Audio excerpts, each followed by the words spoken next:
Dans cet épisode de C'est dans ta tête, Des fois, je me trouve tannante. Tu sais, des fois, mon garçon joue dehors, puis ses amis parlent tout en français. Fait que là, moi, je suis là, des fois, j'ouvre la porte: «Hey, on parle en inou ici!» Fait que puis ça puis ça, ben, pour moi, c'est vraiment important de préserver notre langue parce que, tu sais, c'est une langue aussi qui vient du territoire, ouais. qui est Mmh, née en territoire. Puis si on la perd, on perd une partie de notre identité carrément. mmh. Allô tout le monde, bienvenue dans le balado C'est dans ta tête de Santé mentale Québec Chaudière-Appalaches. Notre astuce du mois, c'est découvrir. Tu sais, découvrir quand on y pense, là, ça nous permet de grandir, d'explorer des aspects de soi qu'on connaissait pas ou qu'on avait peut-être mis de côté. Accepter le changement, ça fait partie de la vie. Puis, chaque étape, là, ça peut nous apporter quelque chose de bien précieux. Il y a sur le plan communautaire aussi que la découverte, ça permet de tisser des liens, de mieux comprendre les autres, puis d'élargir nos perspectives. C'est en découvrant nos différences qu'on peut renforcer notre bien-être collectif. La curiosité puis l'ouverture aux autres sont essentielles pour maintenir une bonne santé mentale, que ce soit au niveau personnel ou dans nos communautés. C'est un processus qui est à la fois interne et externe. Puis c'est bénéfique pour la croissance personnelle puis la cohésion communautaire.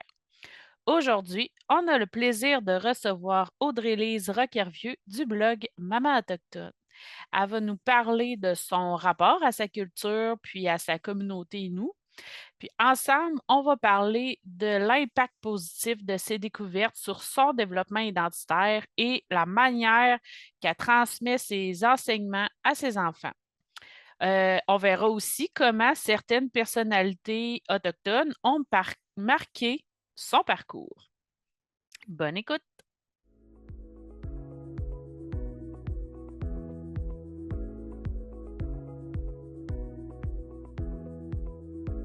Bon, ben, bonjour, me revoici en compagnie de notre invitée pour cet épisode, Audrey-Lise Roch-Hervieux. Allô? Allô? D'abord, merci beaucoup d'avoir accepté notre invitation. Pour commencer, je présente toujours un peu notre invité de la journée. Et là, je dirais que pour te présenter, ben, tu es conférencière, blogueuse aussi pour Maman Autochtone. Tu es Mmh. originaire de la communauté Pessamite. Oui. Tu as travaillé un bout dans le domaine de l'éducation, puis dans un organisme fondé par le docteur Stanley Volant, que je ne suis pas capable Oui. de nommer le nom de l'organisme. Veux-tu Moins le nommer? riche que nous. Merci. Puis, c'est ça. Je me disais aussi que la mieux placée pour se présenter, de toute façon, ça serait toi. Fait que, tu sais, je te Oui. fais de la parole. Qu'est-ce que tu peux nous dire sur toi, sur ce que ça veut dire pour toi la santé mentale, que ça résonne? Parce que Mmh. moi, cet enregistrement-là, aujourd'hui, c'est le but de mieux connaître, mieux comprendre, je dirais. Parce que, tu sais, Mmh. bon, je ne l'ai pas dit dans mon intro, mais pour moi, c'est vraiment important de le spécifier si je me trompe ou que je dis quelque chose qui se dit pas ou qui se dit plus. Je m'excuse sincèrement. Mon but là, Mais de cet entretien-là, c'est avec toi, c'est de juste comprendre. Tu sais, je suis mmh. en mode moi-même, curiosité, découverte, ouverture, comme notre astuce découvrir. Fait que, bon, méga long préambule pour première question. Parle-nous de toi. Bon, moi, qu'est-ce que je fais dans la vie? Ouais. Heu, j'ai fait beaucoup de choses, ces dernières années, à commencer par justement, comme tu l'avais mentionné tout à l'heure, j'ai travaillé 6 ans officiellement dans le domaine de l'éducation, mais officieusement 10 ans parce qu'avant ça, je faisais beaucoup de suppléances, 4 ans avant de débuter, de façon permanente Tu étais et enseignante, dans le fond. J'étais intervenante scolaire. Dans le fond, OK. moi, j'ai, un bagage académique en tant qu'aide enseignante en milieu autochtone. J'ai également, un diplôme en psychoéducation et là, je vais compléter mon diplôme en gouvernance autochtone, prochainement et justement, tu sais, suite à ça, j'ai commencé à me questionner beaucoup, à savoir si je voulais travailler dans le domaine de l'éducation toute la vie. Il y a beaucoup aussi les réalités autochtones qui m'interpellaient de plus en plus. Tu sais, mon chemin tendait vers là-bas. Fait que, tu sais, je me disais, tu sais, il est jamais trop tard pour faire un revirement de carrière, puis de Ouais. retourner aux études, puis tu sais. Fait que, c'est ça. Puis suite à ma démission, en milieu scolaire, ben, j'ai commencé à écrire beaucoup, beaucoup, beaucoup sur mon blog.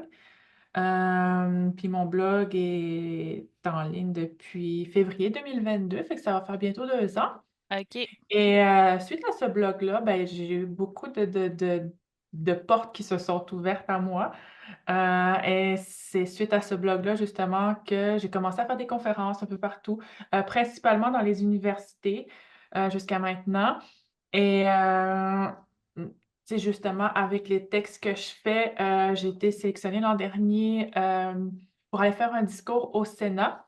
Ah! Portant sur l'éducation à l'image des peuples autochtones et j'avais débuté mon discours dans ma langue, en Innu-et-Mun, ce qui m'a par la suite, valu un prix, à la soirée Mammouth de Télé-Québec, dans la catégorie «Revendiquer une éducation à l'image des peuples autochtones». Et ça résume un peu mon parcours, sinon, à temps perdu, je fais de la recherche aussi pour des compagnies de production, télévisuelle, que ce soit, OK. par exemple, chez Terrinou et il y a d'autres projets en cours qui s'en viennent aussi. Ça ressemble pas mal à ça. Sinon, dans le moment, je suis présentement agente de communication au Conseil tribal Mamouitoun. C'est un OK. organisme, autochtone, qui dessert, 5 communautés autochtones ben, entre autres sur la Côte-Nord, mais également, au Saguenay-Lac-Saint-Jean. OK. Puis ouais, je travaille, au service des Premières Nations, si on veut. Ouais, mais c'est le fun. Ouais. Puis, tu sais, dans le fond, pour cet épisode-ci, tu sais, on parle beaucoup de la curiosité, puis tu sais, de l'importance de s'ouvrir aux autres, tout ça, mais tu sais, si j'y vais comme plus à la base là, pour toi là, qui est native de Pessamit, qu'est-ce que ça Mmh veut dire pour toi la santé mentale? Qu'est-ce que Moi, quand je pense, tu sais, la première image qui me vient en tête lorsque je pense à la santé mentale, heu, la première image qui me vient, c'est la roue de la médecine. C'est les 4 couleurs, le OK, noir, le rouge, le jaune, le blanc. Pour moi, tu sais, c'est une question d'équilibre entre la santé physique, la santé émotionnelle, la santé spirituelle, sociale et cetera. Puis je pense qu'on a besoin justement de l'équilibre de ces 4 là pour, se sentir bien à l'intérieur de soi. Mmh. c'est quoi, hein? Tu veux-tu me l'expliquer puis me le raconter? Je connais pas ça. La roue de la médecine?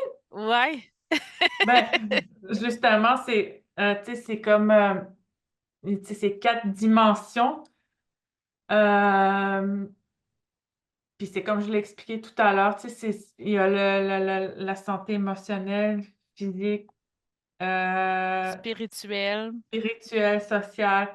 Mais tu sais, c'est vraiment, tu sais, de trouver un équilibre entre ces 4 là pour se sentir bien mentalement aussi, tu sais, à l'intérieur. Puis c'est ça. Je sais pas trop OK. comment je pourrais le développer un peu plus, là. Mais non, Ouais. c'est correct. Puis, dans le fond, il y a Ben, oui, ouais, tu sais, c'est sûr que, tu sais, chez les Premières Nations, la roue de la médecine, c'est quelque chose de très sacré. Puis, tu sais, oui, ça fait référence aussi, justement, comme je l'avais expliqué tout à l'heure, tu sais, physique, émotionnel, et cetera. Mais, ça implique aussi les 4 directions, les 4 saisons, tout ah, ça. Fait que, tu sais, c'est tout, un cycle. Tu sais, c'est tout interrelié, si on veut.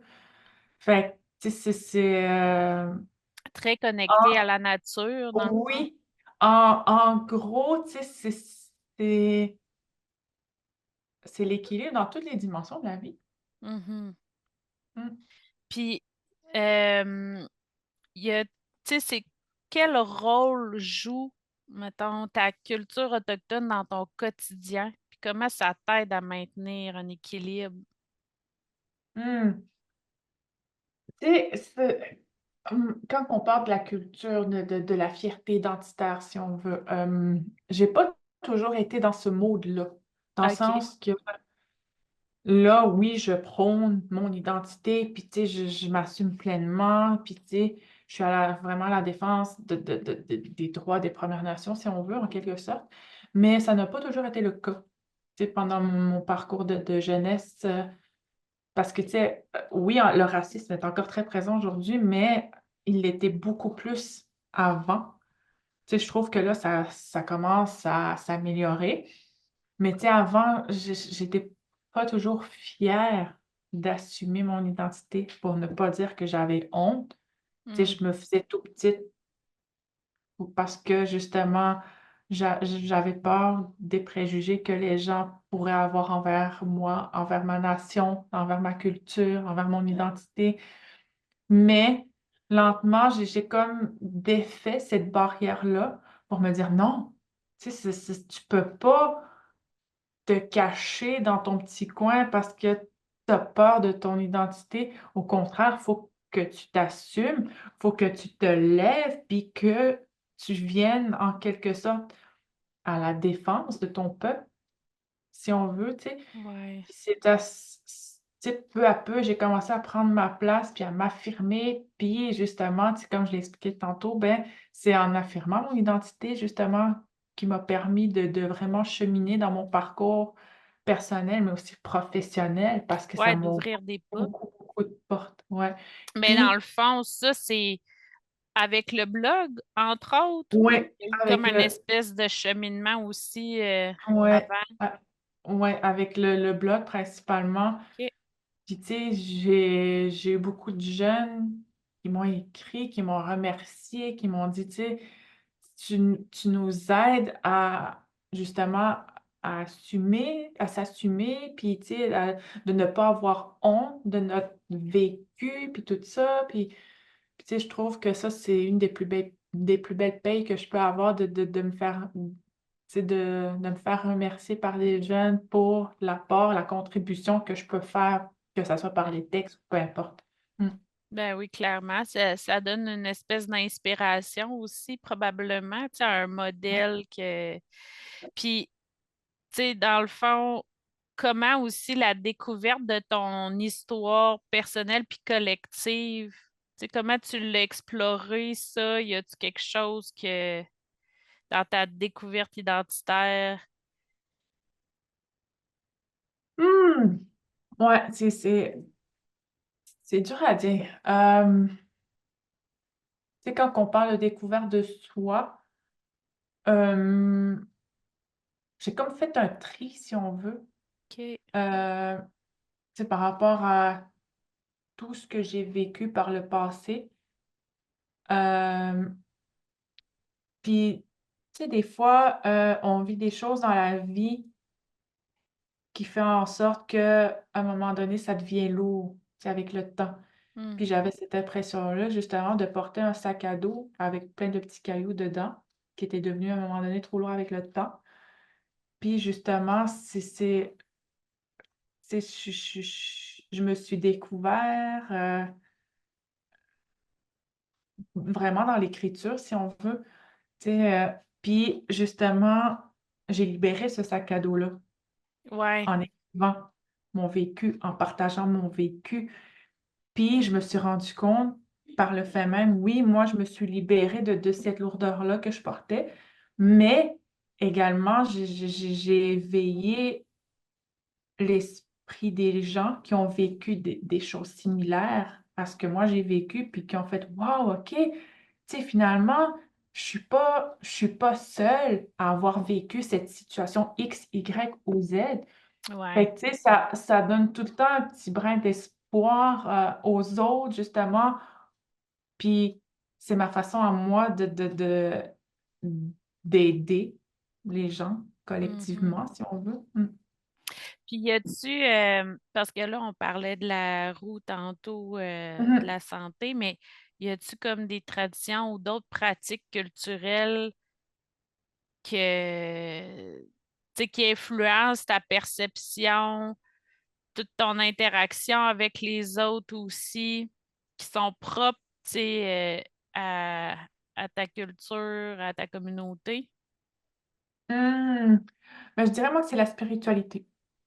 C'est Ouais, ce qui OK. m'a vraiment énormément aidée à avoir confiance en moi parce que, tu sais, moi, il faut comprendre que, tu sais, oui, la religion puis la spiritualité, c'est 2 choses complètement différentes, mais quand même souvent reliées pour X raisons.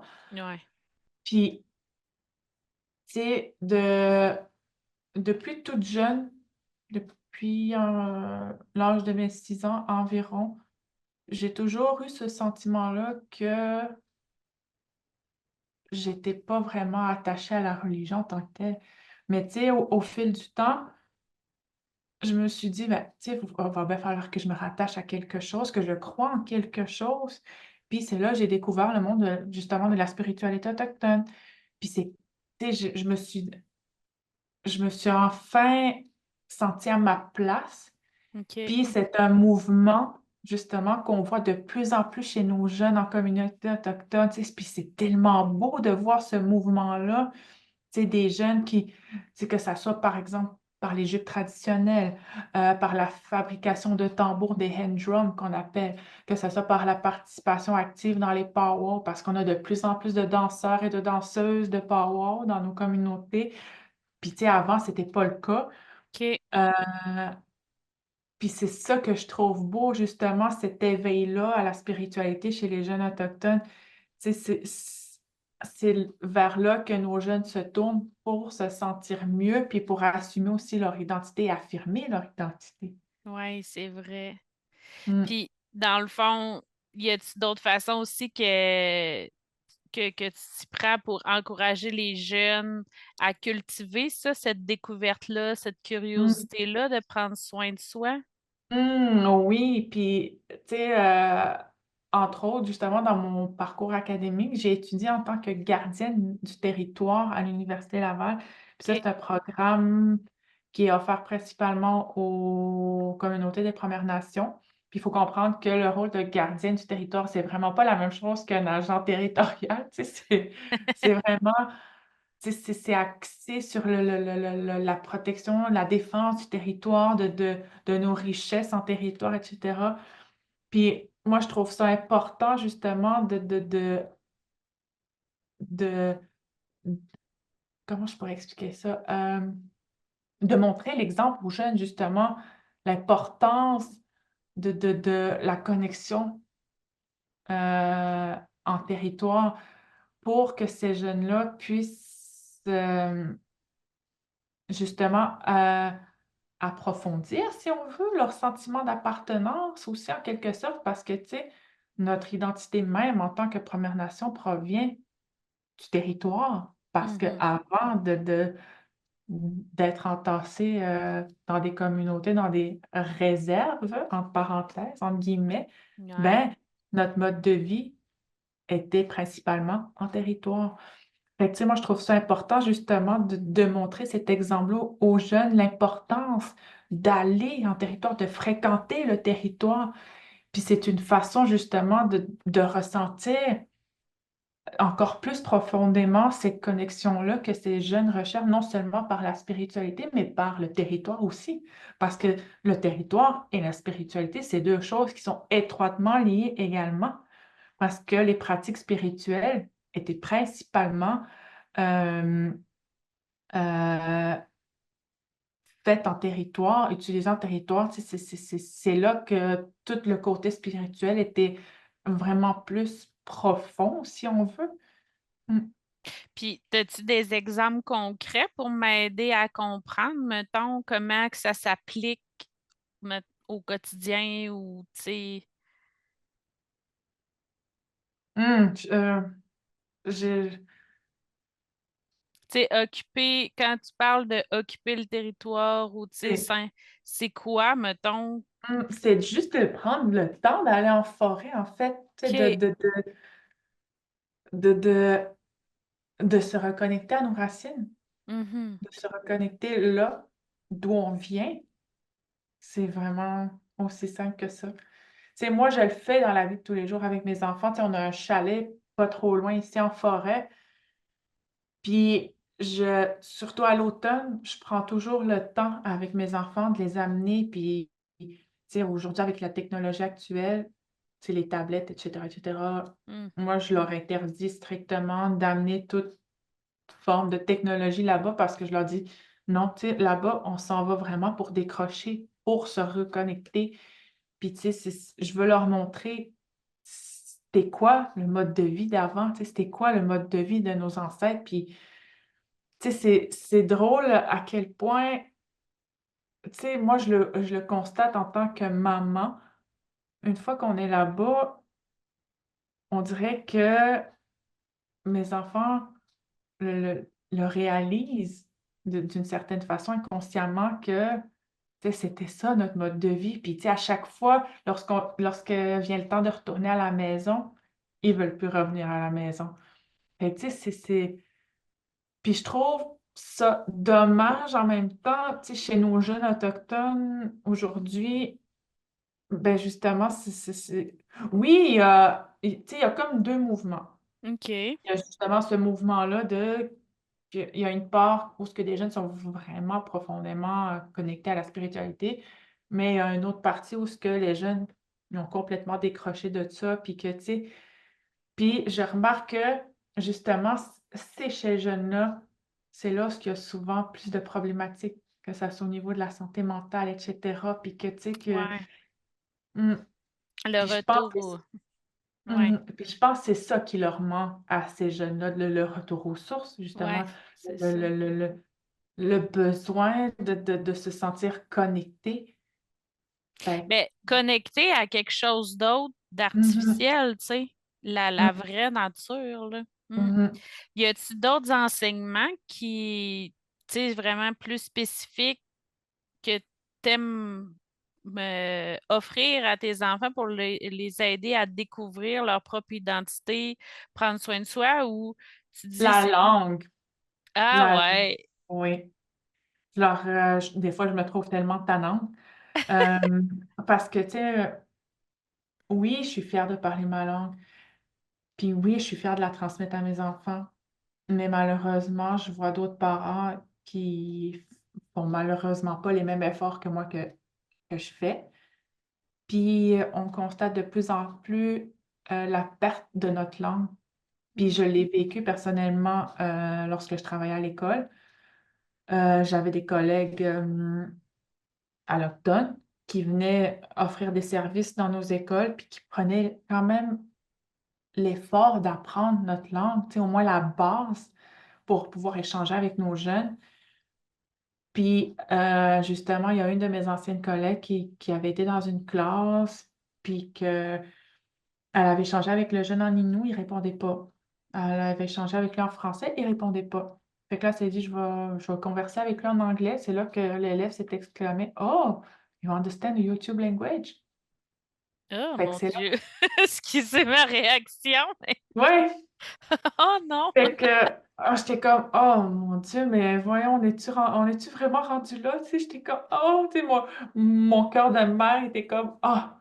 Ah, Froissé un peu, puis là, on dirait que c'est là que je me suis dit: «OK, non, là, va falloir que tu redoubles d'efforts à la maison justement pour pas que ça arrive à tes enfants». Fait que des fois, c'est ça, je dis, tu sais, comme je l'avais dit tout à l'heure, tu sais, des fois, je me trouve tannante. Tu sais, des fois, mon garçon joue dehors, puis ses amis parlent tout en français. Fait que là, moi, je suis là, des fois, j'ouvre la porte: «Hey, on parle en inou ici!» Fait que puis ça ah! puis ça, ben, pour moi, c'est vraiment important de préserver notre langue parce que, tu sais, c'est une langue aussi qui vient du territoire, Ouais. qui est née Mmh, en territoire. Puis si on la perd, on perd une partie de notre identité carrément. mmh. Mais ça me fait tellement, penser à moi, puis chez nous aussi, là. Tu sais, on parle de YouTube, en tout cas. Mais les enfants, moi aussi, tu sais, ça ça donne des expressions que tu te dis: «Mais on dit pas ça au Québec, ça, ces expressions-là. C'est pas comme ça qu'on parle», puis ça m'achale, moi aussi. Mmh. En tout cas, mais je te comprends, vraiment. Y a-tu je me demandais ça, des figures importantes de la communauté, une personnalité autochtone XY qui a eu un impact particulier dans ton parcours, soit personnel ou identitaire? Oui, mes défuntes tantes qui ont eu un parcours assez, exemplaire quand on parle de la défense des Premières Nations, mais Ouais, aussi, j'ai un autre bel exemple, la sénatrice Michèle Audette, qui est d'ailleurs une de mes bonnes amies, qui OK. m'a beaucoup inspirée dans mon parcours actuel, justement. Puis, c'est vraiment un beau modèle pour moi. Mmh. Wow! Puis, y a-tu, une expérience aussi que tu as vécue, qui a joué un rôle clé dans ton adaptation, à un changement difficile? Un exemple d'une situation où est-ce que, je sais pas moi, la découverte, l'ouverture t'a aidé à t'adapter par rapport à quelque chose qui était peut-être difficile? Mmh. C'est dur à dire. Ouais, ça Ouais, demanderait réflexion. ouais. Vite comme ça, genre, il y a rien qui me vient en tête, là, mais OK. Ben, c'est pas grave. Sinon, y a-tu, des trucs que tu fais, heu, genre pour rester positive puis ouverte quand tu vis comme un moment plus difficile ou que le processus est plus difficile? Tu sais, dans ta manière de gérer les défis, les attitudes peut-être que tu peux avoir, des stratégies quelconques? l'écriture, je me tourne toujours vers l'écriture. C'est Ouais, c'est c'est mon, c'est en quelque sorte mon point de repère, si on veut. À chaque fois que je vis quelque chose, faut que je faut que je l'extériorise, faut que je l'exprime. Puis justement, tu sais, au fil de mes écrits, je me dis: «OK», tu sais, on dirait que je suis mieux en mesure de comprendre mes émotions, mes comportements, puis ça m'amène vraiment à me dire: «OK, là, je comprends, tu sais, je comprends pourquoi, tu sais, j'ai agi comme ça, pourquoi, tu sais, j'ai eu ce comportement-là, pourquoi j'ai eu cette émotion-là». Fait donc vraiment, oui, moi, c'est personnellement, moi, c'est l'écriture. ben, ça Mmh. permet comme une distance peut-être, tu sais? Mmh mh. De pouvoir voir, la pas juste, le nez collé sur l'arbre, mais voir la forêt qu'il y a autour avec tout, Mmh. parce qu'il y en a, tu sais, qu'ils vont se dire: «Ben, moi, je suis pas bonne en écriture», mais des fois, ça peut être par le dessin ou par plein Ben d'autres oui, façons de s'exprimer, là. Mmh. puis tu sais, moi, l'écriture, là, j'aurais jamais pensé écrire. Jamais, jamais, jamais, OK, jamais. c'était pas Mmh. quelque chose, Non, du tout, du tout, du tout. OK, Puis, je me suis réveillée un matin. Puis j'ai ouvert mon ordinateur, mais vraiment sans but précis. J'ai commencé à écrire tous les jours, vraiment de toutes mes expériences passées, mes blessures et cetera. Puis j'ai tout mis ça, sur écrit. Puis à un moment donné, mon conjoint me dit: «Mais qu'est-ce que tu fais? Tu es tout en train d'écrire?» Puis j'ai dit: «Je sais pas, écoute, je sais pas qu'est-ce qui se passe, mais ça me fait du bien, puis j'aime ça». Puis tu sais, puis c'est là vraiment que je me suis découvert un talent caché en quelque sorte pour l'écriture aussi. Fait que tu sais, en même temps, ça m'a permis, comme, tu sais, comme je disais tantôt, d'extérioriser tout ce que j'avais gardé en dedans de moi pendant toutes ces années-là. Mmh. ouais. Ben, tu sais, c'est ça, on dirait que peu importe le moyen qu'on prend, que ce soit par l'écriture, le dessin, comme on vient de dire, ou ne serait-ce que de parler à quelqu'un, tu sais, un Mmh. ami ou un professionnel, peu importe, tu sais, de Mmh. sortir le méchant en Mmh. dedans, pas le garder à Puis l'intérieur. puis c'est le truc que j'ai eu, c'est de ne jamais utiliser la tête, mais le cœur Ouais, lorsqu'on vraiment. s'exprime. Mmh. Mmh. Ouais, parce qu'on a souvent une petite tendance à tout rationaliser puis trouver comme une raison logique à tout ça, mais tu sais, on est des humains, hein? On Mmh. est c'est ça, on est des émotifs, là, tu sais, Mmh. puis y a-tu quelque chose, comme en terminant, Mmh. que, tu aimerais peut-être, partager aux gens? Ouais. Ben, Heu, on ouais, ça serait plus une petite parenthèse. Tu sais, lorsqu'on parle de la santé mentale, justement, chez les jeunes autochtones, souvent, je trouve que, heu, l'impact des traumatismes intergénérationnels est souvent oublié. Puis ça, c'est tellement une réalité encore très présente chez nous. Moi-même, je suis, une enfant de survivants des pensionnats. Puis je OK. pense que, tu sais, ça serait important d'axer un petit peu plus là-dessus quand on parle, aux jeunes des Premières Nations. Puis je pense que c'est important de connaître puis de reconnaître là de reconnaître ces réalités-là pour mieux comprendre les défis qu'on rencontre dans nos communautés, puis de les adapter aussi en fonction justement des réalités autochtones parce que, tu sais, ces petits jeunes-là, ben, souvent, ils portent le poids de ces traumatismes-là. Ouais, c'est ça. Mmh, Puis des traumatismes aussi peut-être de leurs parents ou de leurs grands-parents, mmh. puis de toutes les autres Puis générations. oui, puis j'ai un bel exemple, tu sais, là-dessus, par rapport à mon expérience personnelle. Moi, mon père, c'est quelqu'un de qui a jamais été démonstratif. Mmh. Souvent, dans mon entourage, chez mes amis, tu sais, il y en avait que je voyais que leur père était affectueux, qu'il leur donnait des câlins, puis qu'on leur disait: «Je t'aime», puis tu sais, des affaires comme ça. Moi, j'ai jamais eu droit à ça, mais j'avais jamais compris pourquoi, puis longtemps, j'ai eu une colère qui m'habitait, puis j'ai eu de l'envie en quelque sorte aussi. Tu sais, je me disais: «Mais pourquoi eux, ils ont droit à ça, moi j'ai pas le droit à ça?» Puis je Mmh. comprenais pas pourquoi. Mais c'est jusqu'au jour où ce que mon père nous a dit, qu'il avait été en pensionnat, puis que là-bas, ben, eux autres, ils avaient pas le droit de démontrer aucune émotion, aucun sentiment, qu'ils ont manqué d'amour toute leur jeunesse. Fait que, tu sais, c'est comme là que j'ai eu un déclic en me disant: «OK, là, je comprends pourquoi que moi, j'ai pas eu le droit à ça, parce que mon père, il a pas eu le droit à ça lui non plus». Mmh. Fait que, tu sais, fait que j'ai changé ma paire de lunettes. Puis là, je me suis dit: «Tu sais, je suis pas la seule à avoir vécu ça». Tu sais, il y a d'autres jeunes qui vivent ça, qui vont en vivre, puis c'est ces jeunes-là auxquels il faut garder un œil Mmh. pour pas justement les perdre, tu sais? Ouais.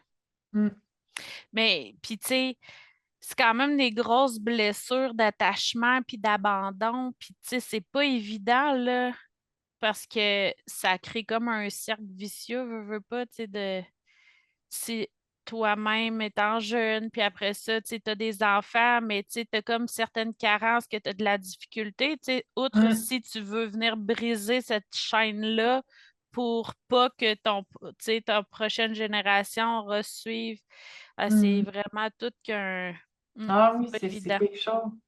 Puis tu sais, ça en même temps, j'ai compris ça, je sais pas si tu as déjà écouté la série Pour toi Flora? C'est disponible sur tout.tv justement, ça raconte, l'histoire des pensionnats autochtones. Puis il y a quelque chose qui m'avait tellement frappée, hem, puis c'est la comédienne, je me rappelle plus de son nom. En tout cas, il y a une comédienne justement dans la série, qui joue le rôle d'une femme autochtone qui avait été en pensionnat. Puis tu sais, je le vois aller aujourd'hui, mon père, là, avec mes enfants, à quel point, tu sais, il est affectueux, puis il les prend dans ses bras, puis il vire fou, tu sais? Puis au début, genre, je le regardais, puis j'étais comme: «Aïe, aïe!» Tu sais, c'est pas parce que j'enviais mes enfants, mais tu sais, je me disais: «Ben, crème, pourquoi qu'il est de même avec mes enfants, puis il a jamais été de même avec moi?» Ouais. Puis je l'ai compris justement dans cette série-là, lorsque je l'ai visionnée, puis tu sais, la madame a dit, heu: «Lorsque j'ai eu mon petit-fils, j'ai eu l'impression qu'un deuxième cœur m'était poussé à l'intérieur, le tu sais, parce Ah! que mon premier cœur m'avait été enlevé en pensionnat». Ah, OK. Wow! Mmh. C'est beau. Ouais. Puis, je dirais pour mot de la fin, je te laisserai parler dans ta langue pour les jeunes, pour les encourager à prendre soin d'eux. Qu'est-ce que tu dirais? Puis j'aimerais que tu me traduises après. Oui, oui. Meluassatendedet Tadjikatapastelamudo Tadjinatam na Dwapmadawelu Tadjimiado Tadjulichanjiha Tadjigahetcha Tadjiwitamdonelu Ehagulel Namajihat Pitte Natam Teowentendadach Got top still.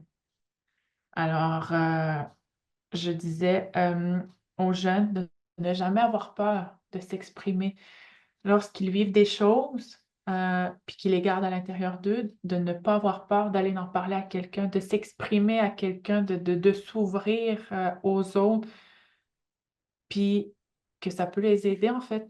Mm. Wow, ben merci beaucoup. C'était un très beau mot de la fin. Merci. Ah ben, merci à toi. Merci beaucoup d'avoir participé. Ça a été super touchant, très le fun d'en apprendre plus. Bon, ben si jamais il y a de quoi d'autre, ben n'hésite pas. Oui, parfait. Merci Ouais, beaucoup. Bonne fin ben, de merci à journée. toi aussi. Bye. Vous écoutiez C'est dans ta tête, le balado de Santé mentale Québec Chaudière-Appalaches qui vise à créer, développer et renforcer la santé mentale.